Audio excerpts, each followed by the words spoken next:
against me. And when just by saying that, you are releasing energy into the world. Don't think and say everything that you think.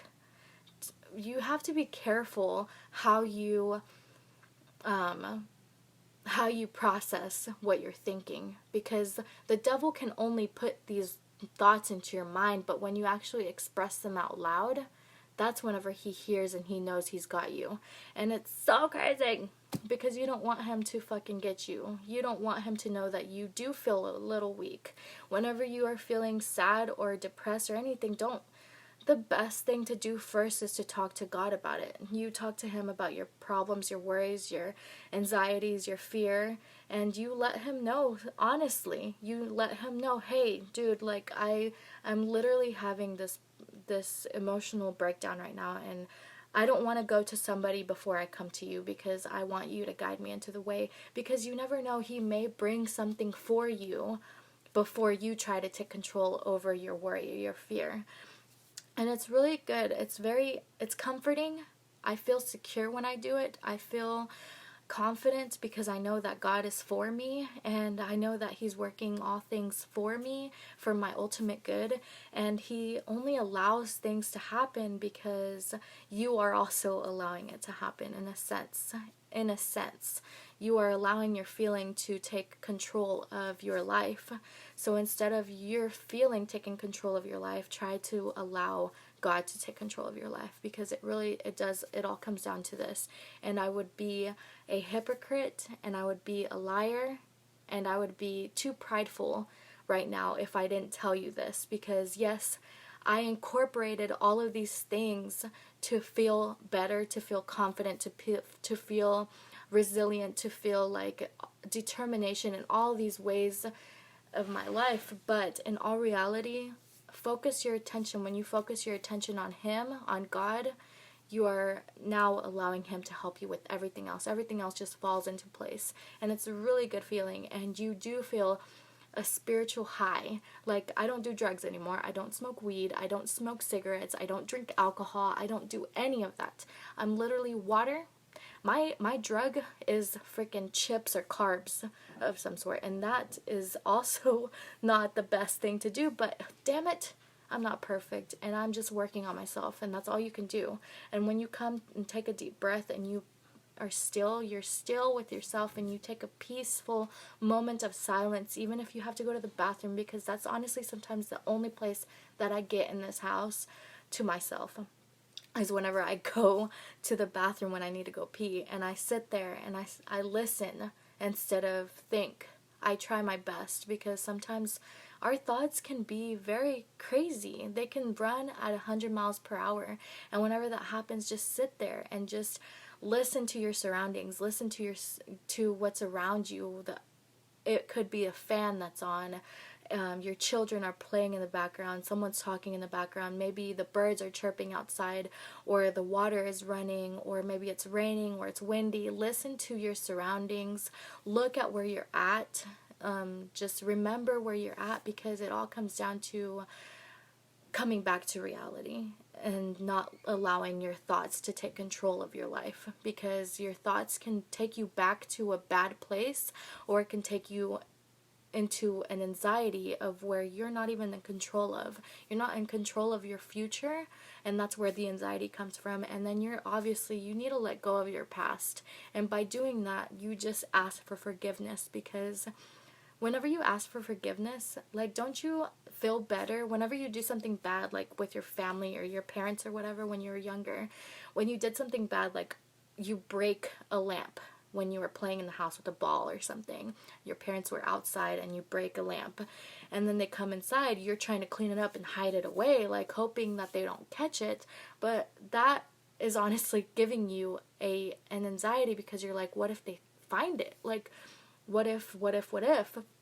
So instead of doing that stuff, like, come up front and center and say, Mom, Dad, I know that I did something that you've asked me not to do. I apologize for doing it, but please, I'm just trying to be honest about it, because it's going to make me feel better, and I hope that by me being honest, I don't get into that much trouble, you know what I mean? So I broke a lamp while playing basketball inside the house. I'm sorry. I apologize. I hope you forgive me. And dude, your Heavenly Father is the same exact way.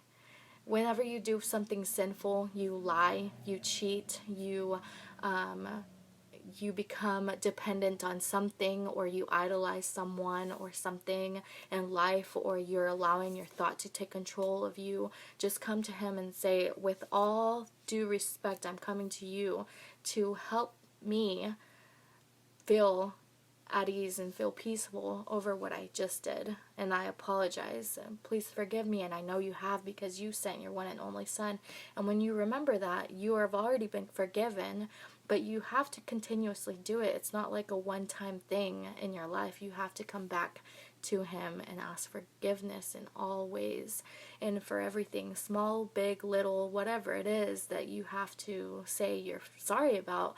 Just say it. Like right now, I'm sorry that I've gone so fucking much with this video that I don't know if you're even gonna keep up with, because it's random, but it's all true, and I say it because I feel like somebody somewhere needs to hear this. And I know that if somebody were talking to me face to face, like with what I'm saying right now, I would be like, wow, like that's awesome that you were able to do that. I want to learn what you do.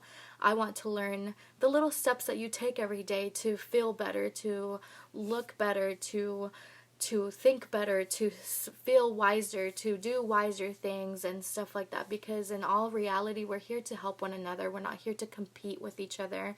And I have never been into sports because of that same exact reason.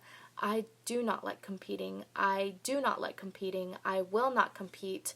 I used to compete, and it got me into a freaking lost freaking little place that I will not go back to, and I will not compete with anybody, and I will not downgrade anyone. I'm not better than anyone, and I'm not below anyone. And I say that to myself. I used to say that to myself all the time, and I still catch myself saying that to myself whenever I feel like I'm not good enough. Like, because someone else's pride is fucking, oh, I know what I'm talking about. Like, you have no idea. I'm older than you. I've been through a whole lot more than you. You don't even know the half of it. Like, people's snobby attitudes, like, I don't do that stuff. I used to do these things, and it didn't serve me well. It only slapped me back in the face, because there's always going to be someone that's going to be better than you.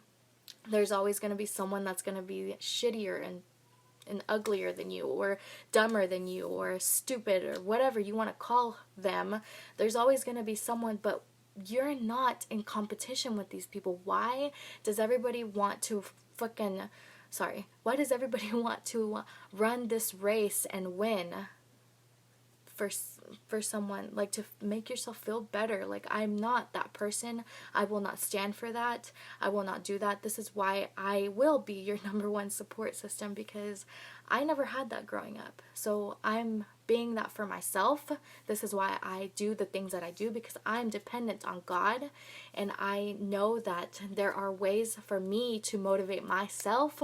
There are ways for me to challenge myself, and by doing that, sometimes you got to let go of toxic people. Sometimes you got to stop scrolling on Instagram. Sometimes you got to stop scrolling on Facebook and start being you. Start doing you, boo-boo, because nobody else is going to help you be better. You have to do that. You have to take your own action. You have to walk every day. You have to wake up every day. You have to get yourself out of bed every day. You have to brush your own teeth. You have to do these things. But the only way that you can do all these things successfully, peacefully, joyfully, gratefully, and enthusiastically is by acknowledging God in all ways. And I will repeat it, because that's all it comes down to. Acknowledge Him in all your ways, and He will direct your path. And if you're struggling with relationships, your body image, your mindset, your depression, your anxiety, your fears, your illness, your diseases, you're having family problems, you're having past traumatic experience problem like PTSD, you're having all of these things, I promise you, whenever you stop trying to take control of your fucking self and you let him guide you and just live by faith and not by feeling, then you will get somewhere. But if you do that, you will. You can't expect to take control. Oh, I have to do this in order to feel like this. Oh, I have to do this in order to feel like this. Oh, there's no way I'm gonna make it that way unless I do this. Like, you have to stop thinking so much. That's what it all comes down to. Stop thinking so much. And when you start thinking, you better start thinking positive, happy things. And it sounds childish, but let me tell you something. Look at your children if you have any. Look at any child that you have. And when you talk sweet and happy to them, are they not energetic, and aren't they not just so beautiful and vibrant and loving and peaceful when you talk to them with sweetness and love and attention, with care and compassion, and just feed their minds and their souls with a bunch of positivity, like, you're so great, you're doing so good, you're beautiful. Whenever you talk to them like that, we are all children trapped in a human body that doesn't understand, because we're all trying to be someone. We're all trying to be grown up. But in all reality, just be a child at heart. You can be a child at heart. You can learn like a child. You can not act childish. I'm not telling you to act childish. I'm telling you to learn like a child, accept love like a child, play like a child, live like a child would, which is day by day, which is step, moment by moment, breath by breath. They can have a tantrum. Okay, listen to this. This is some child advice for you, because I not only read articles about this, I had a Baby Bump app that I uploaded whenever I was pregnant, and I was able to walk through up to 5 years of their life after they're born, and they give you tips and tricks and ideas from a expert that is like a pediatrician or whatever she is. I can't even think about it. But anyways, there was an article that I read, is whenever they're having like a tantrum, whenever they have tantrums, instead of getting onto them, let them either like direct their attention to something else, and don't acknowledge what they're doing like as if it's a problem, but direct their attention to something else, and you will see dramatically, if you approach it this way, you will see that it works. You will see that their attention span is honestly like a light switch. You can do this to yourself too whenever you are having a tantrum, and it takes practice. It takes a lot of consistent practice. It's not going to come easy, because our bodies, our physical bodies, our brains are made to survive. Back in the day, since before Jesus Christ came to this world, we were all running to survive. We were hunting to survive. We had to. That's just the way of life. And then we evolved slowly but surely, and thank God we are here in America where we don't have to do that. But there are other countries in the world that they still have to do that. They have to survive, and they have to fight for their life every single day. And we are blessed to be in America, because I'm telling you, we don't have to do that right now. In ways, yes, we do, but in the other ways, really, we're blessed.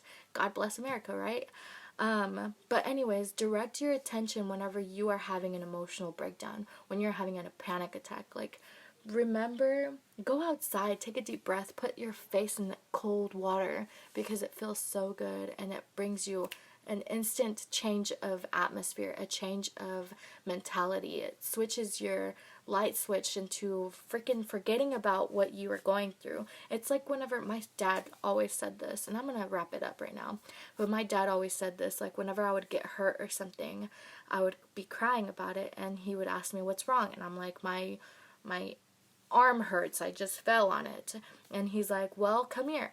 And then he would like slap me on the wrist or pinch me somewhere else, and he would be like, does it hurt still? And I would be like, no, now this hurts.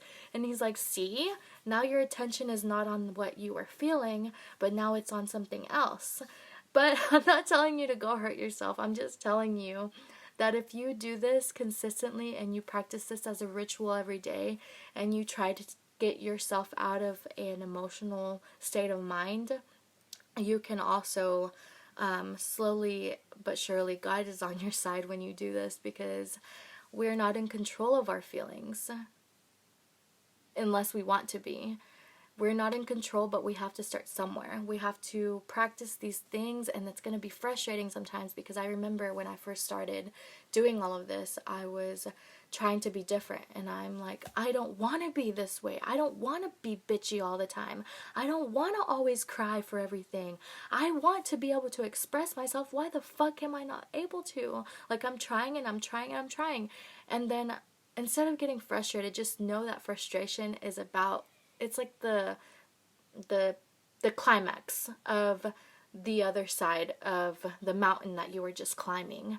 So you're climbing and you're climbing and you're trying to be a better person, and then you get frustrated because you are now at the peak of the mountain, and you are feeling frustration because you're about to come down, and you're about to understand that you were going through a test that God was giving you. You were now, if you pass this test of stopping and realizing you're human, it's okay to feel these feelings. It's okay to be angry, but take a deep breath and realize that God is with you and He is directing your path. And then that's whenever you start going down and you start feeling peaceful. Every single day you come into peace and alignment with Him. In the name of Jesus Christ, I pray that you do, because He does for me, and it feels amazing. And I thank Him every time He does. I thank Him for everything. Now I'm grateful for everything. I'm literally grateful for everything, because the more that you're grateful, the more attraction that you'll get out of that energy level from the higher good. You're now pushing away bad negative feelings, bad negative thoughts. You're not pushing them away, you're just not paying all your attention to it. And whenever you are more grateful versus more complaining, when you speak this out, it becomes your reality. And it's like pushing away the devil. Like, you're not welcome, because I am grateful even through these hard times in my life. I'm grateful because right now I'm breathing.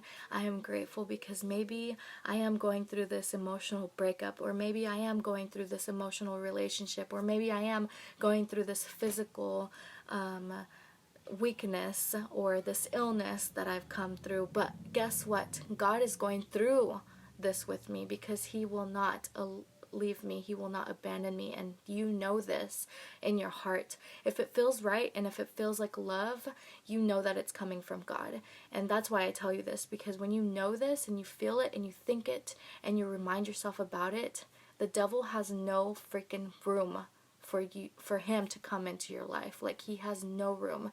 Now you have the shield of faith. Excuse me. Now you have this shield of faith, a shield of protection from God, and you have a lot of vibrant energy coming off of you, because you are grateful, you are praying, you are fueling your mind with positivity, and you are in alignment with what God made you to be versus what this world has come down to being. You are not made for this world. This world is temporary. This world is just a temporary place that we are in. We are all going to die one day, or Jesus Christ is gonna come back and take us up. We are not meant to stay here forever.